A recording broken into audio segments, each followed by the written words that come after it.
आगे हम लोग क्या पढ़ेंगे, देखिए आगे हम लोग पढ़ेंगे 9.1 का प्रश्न क्रमांक 2।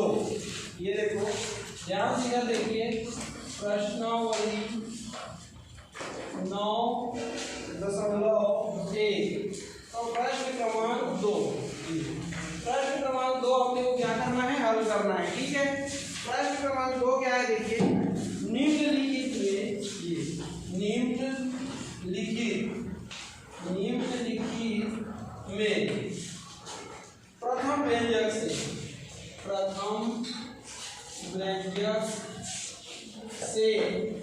प्रथम व्यंजक से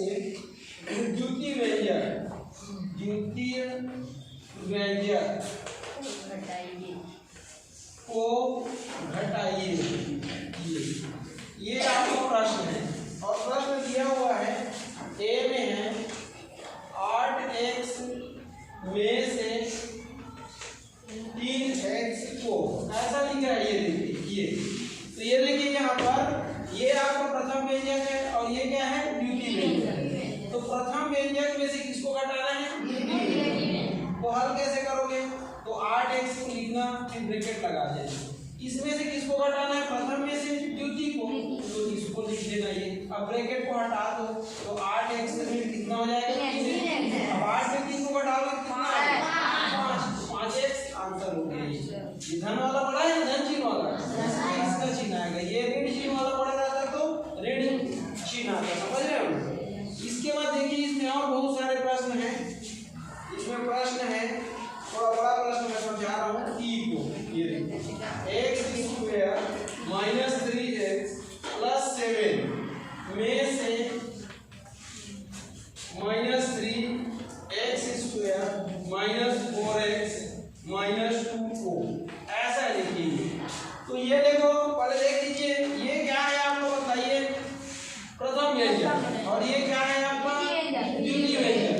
तो किसमें किसको घटाने को बोला है, प्रथम व्यंजक में से द्वितीय व्यंजक। तो प्रथम व्यंजक को पहले लिखो, ये लिख लिए, इसका ऋण चिन्ह लगाओ, फिर द्वितीय व्यंजक को लिखो।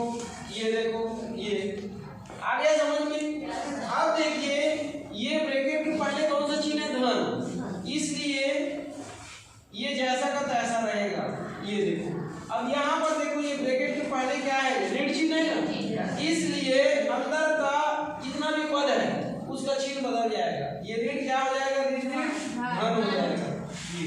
ये ऋण क्या हो जाएगा, ऋण धन हो जाएगा। और ये ऋण भी क्या हो जाएगा, ऋण धन हो जाएगा। आ गया समझ में। अब देखो सजाती पद को एक साथ लिखो। ये x² वाला है, ये भी x² वाला है, इसको पहले लिखो। ये आप लोग अपनी जानकारी के लिए ऐसा सर्कल कर सकते हैं, समझ में आया। ये दोनों पहले लिख लिए।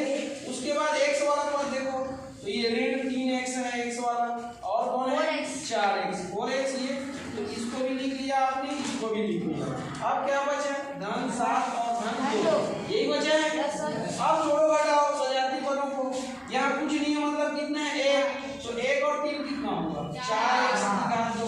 यहाँ पर देखो ऋण 3x धन 4x, ये बड़ा है कि ये बड़ा है, 4 धन वाला बड़ा है ना, चिन्ह किसका आएगा, धन का। 4 में 3 को घटाओगे तो 1 आएगा, 1 को लिखते हैं क्या, नहीं लिखते, तो 1 से बस रहेगा। अब 7 और 2 कितना हो जाएगा, 9। तो ये क्या हो जाएगा आपका आंसर, क्या हो जाएगा आंसर। आपको ध्यान ये देना है कि किसमें किसको घटाना है।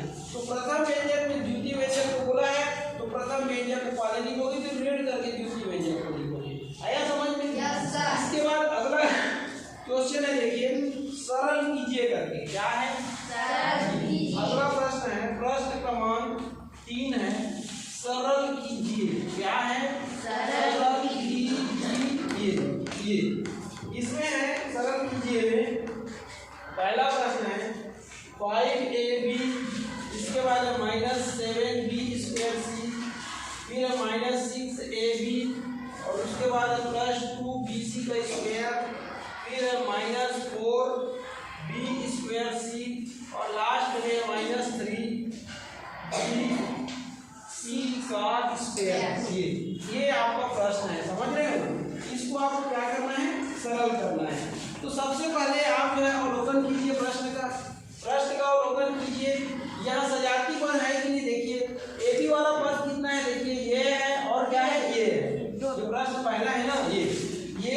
वाला पद है और ये ए बी वाला पद है।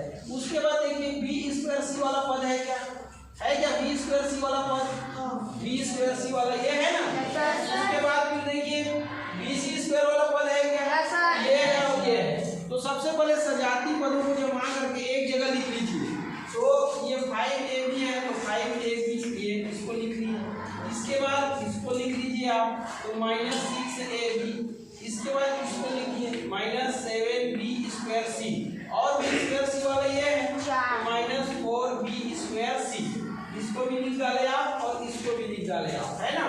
अब क्या बच गया bc का स्क्वायर और bc का स्क्वायर, तो ये 2bc का स्क्वायर और ये 3bc का स्क्वायर हो गया, ये bc स्क्वायर है ना। अब देखिए सजाती पदों को जोड़ने घटाने का काम कीजिए। ये 5ab है, ये 6ab है, ये ऋणात्मक बड़ा है कि धनात्मक, माइनस आएगा।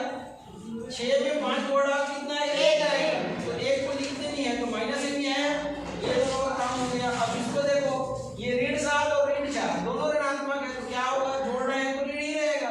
तो 7 4 कितना होगा 11, तो ऋण 11b स्क्वायर सी, ये दोनों हो गया। अब ये दोनों को करना है तो 2 को घटाओ इसमें तो ऋण कितना हो जाएगा bc का स्क्वायर, क्योंकि 3 में 2 घटेगा तो 1 आएगा ना, और कैसा आएगा ऋणात्मक आएगा।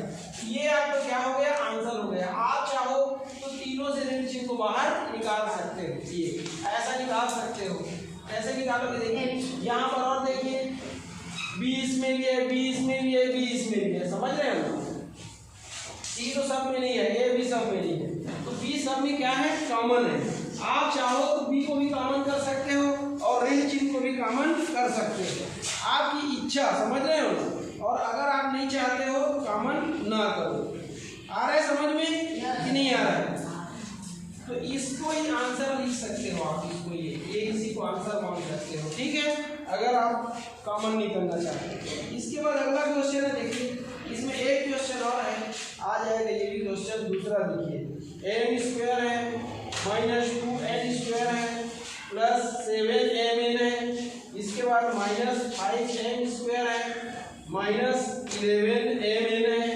इसके बाद -3n स्क्वायर है और +2n स्क्वायर है। ये देखिए इसको सॉल्व करना है। कैसे सॉल्व करोगे, तो सजाती पदों को एक साथ लिखिए पहले।